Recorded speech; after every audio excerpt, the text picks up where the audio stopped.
where shepherds lately knelt and kept the angel's word. I come in half belief, a pilgrim strangely stirred. But there is room and welcome there for me. The words to the hymn sung by the choir invites us to view the Christ child being born in a manger from the perspective of the visiting shepherds. Shepherds. Cute, precious.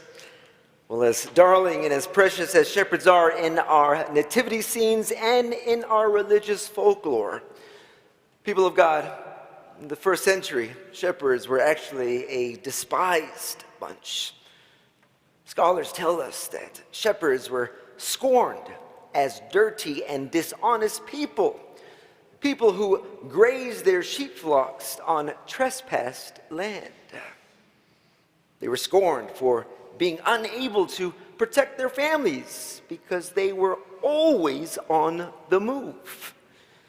Shepherds, these outcasts.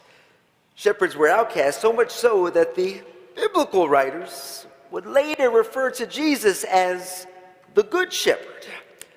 Jesus is the Good Shepherd because most shepherds were far from good and far from God. And so I ask you, how is it that half-believing people and unsanitary shepherds are invited to visit a holy and precious child? People of God, if we read closely this Christmas narrative in the Gospel of Luke, the writer sets a scene for us that in and of itself is not so sanitized. The story tells us that while being forced to travel by the Roman governmental authorities, a pregnant teenager, Mary, goes into labor in Bethlehem.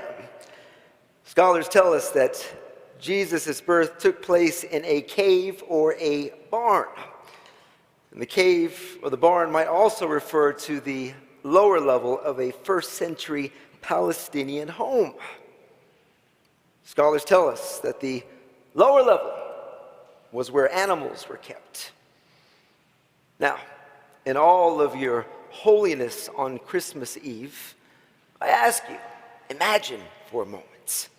Imagine a cavernous, barn-like setting filled with animals, sheep, goats, donkeys.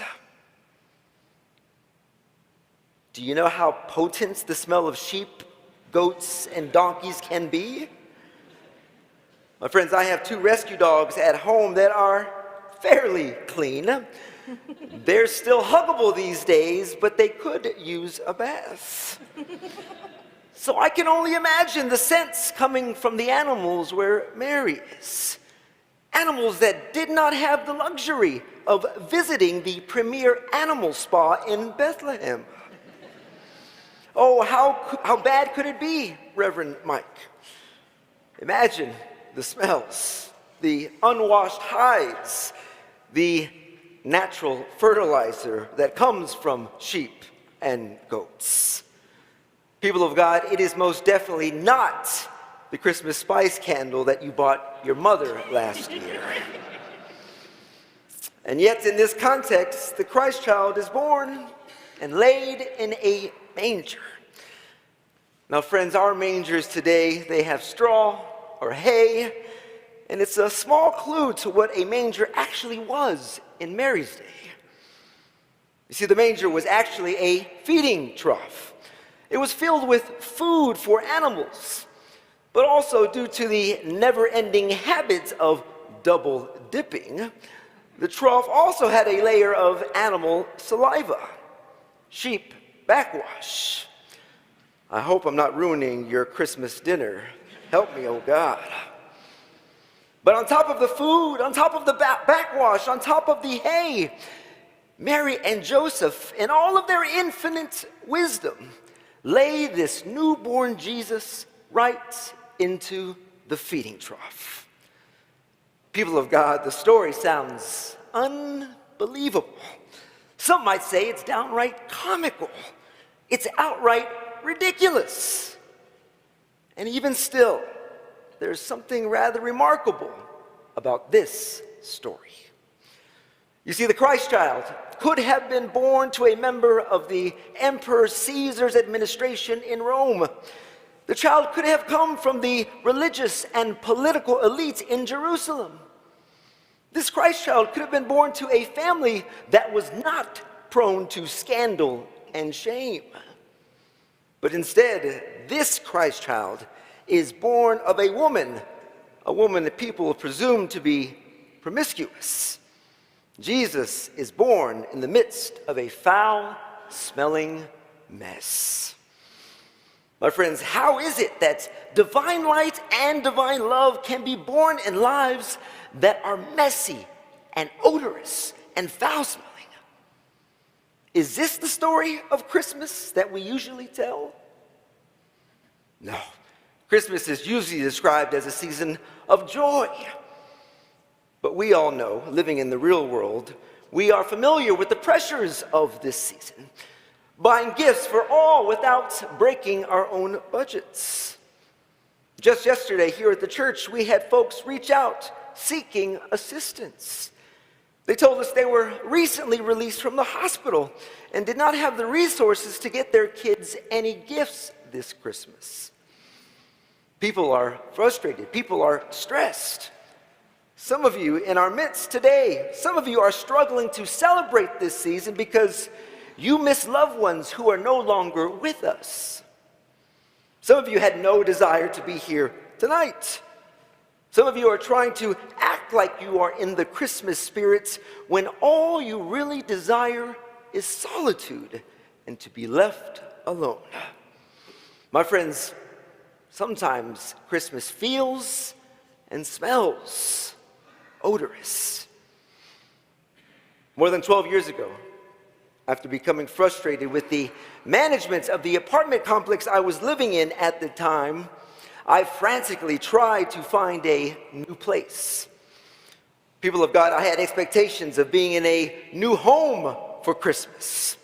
I was singing away, looking forward to a better apartment with better amenities, a spa, a heated pool, even daily valet trash pickup to avoid that walk to that rancid dumpster. I was excited. I was joyously smiling when I showed up on move-in day, and that's when things took a downward turn. It took a downward turn when I and a few others who were moving in that same day saw that we were all there to move into the same units. Imagine us with our vehicles in the parking lot, U-Hauls full of our personal belongings ready to be unloaded, when we all realize that we have been scammed. Our deposits gone. First month's rent stolen from us. But you know what hurt even more? What hurt even more was the shame we all felt. Shame that came from blaming ourselves for allowing ourselves to become victims. And so after filing police reports that evening, a few of us offered pastoral care to each other in the form of adult libations at a nearby watering hole. It was a little cathartic, but people of God, for a brief period that day, I was without a home and I needed to find a place to lay my head. And so I got in my car and I sat there, a few weeks before Christmas. I sat there defeated with my head down, and then I made a call that no young adult wishes to make.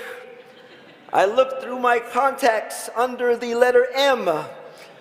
I called my mother, and I tried to sentimentally tell her that, Mama, I'll be home for Christmas.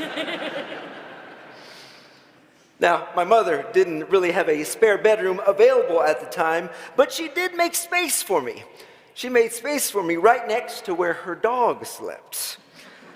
Now, at that time, I was not an animal lover. I was not fond of having furry pets in the home. Dogs tend to slobber everywhere. They shed hair everywhere. It all seemed so unsanitary to me. Yet, there I was for a few weeks, morning after morning, being awakened by a dog with this wet chin, this mixture of saliva and food and bacteria, this dog jumping into my bed and licking my face.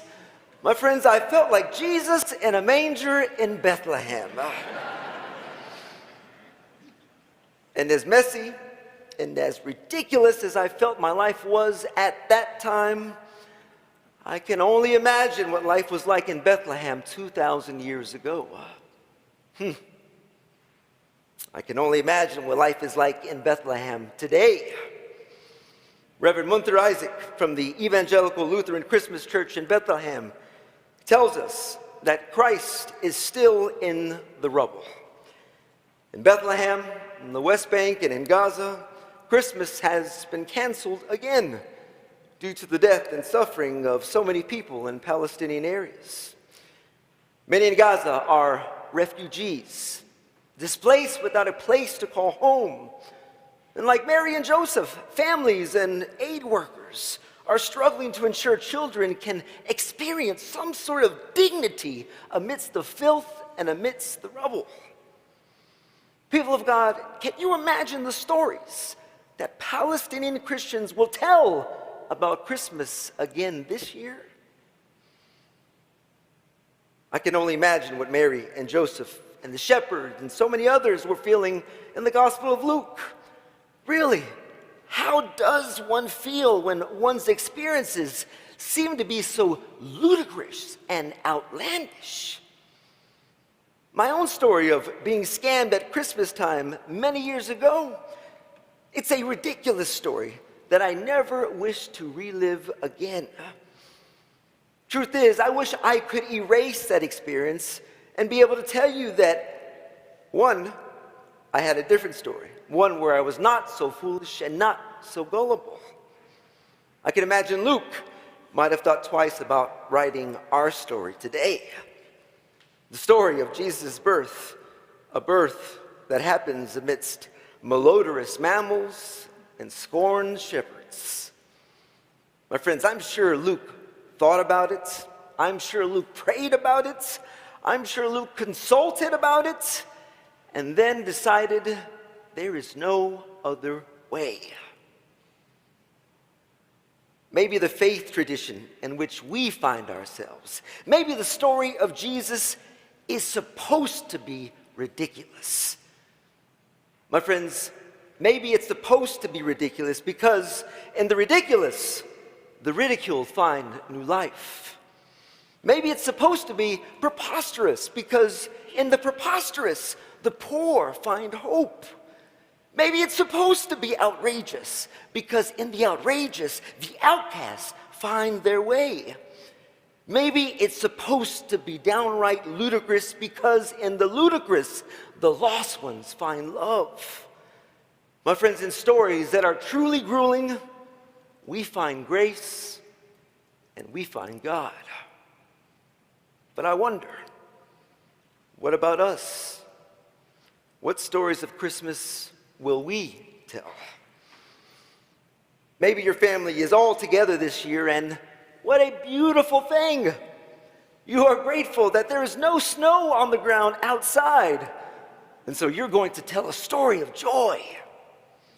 Or maybe your family is all together this year, and what a fearful thing. There is no snow on the ground outside, and you wish there was. You might speak a story of anxiety and disappointment. People of God, whatever you might be encountering, thank God there is room for you in the Christmas story. In fact, Luke tells us there is no other way. And so it's a reminder for us. It's a reminder for you. You who have been scammed and victimized by this society. You who have been discriminated against year after year. You who have been unjustly dealt with in our society. It's a reminder that you who are fed up with the toxic odors of sanitized religion and the stench of our political discourse. Maybe you are fed up with the non-Christ-like manner in which we treat immigrants and refugees. And for us, there is no other way but to tell the story and to tell our story, but to tell it with authenticity, with dignity, and in the spirit of the living God. You might be wondering, how in the world will you make it in 2025? How in the world will you make it through the next few years? People of God, I suspect that the coming years will be odorous. They will be foul-smelling, and the coming years, they will be ridiculous. You will sometimes be made to feel like your messy and complicated life and your complicated spirituality are not worthy of Christ. But when you hear that, remember, people of God, remember the ridiculous story of a humble baby Jesus lying in an unclean feeding trough in Bethlehem. Remember, people of God, that the light and love of Christ is born in ordinary, in messy, and in the foul-smelling experiences. Remember that your story is part of Jesus' story. So tell it, and tell this good news, for this is good news of the Christmas for you, for me, and for all humanity. Amen.